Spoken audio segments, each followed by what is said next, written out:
Okay, execution of barangay settlement. Yun yung summary execution within 6 months.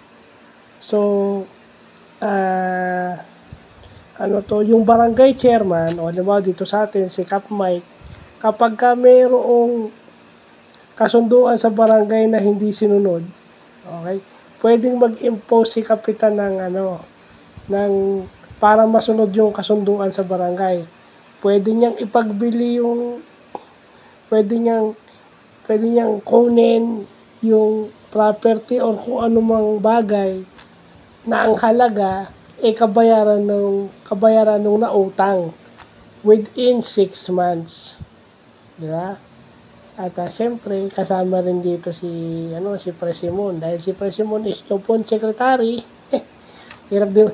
Naiintindihan ako si Pres. Salamat type. Naiintindihan ko na yung trabaho niya lalo. Mahirap pala yan kasi siya yung katulong ng barangay chairman sa pag-i-implement yan.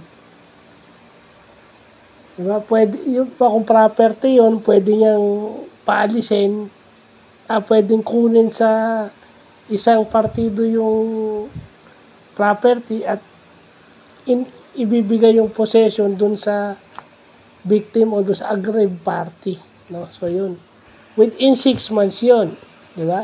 Yun yung summary execution. Meron na silang para silang korte na pwede silang mag-execute ng non-payment of debt. Ayan. Kaya dapat pag nabarangay kayo, gumawa kayo ng paraan kaysa pala maging kahiya-hiya tayo. Okay? So, yun lang pa.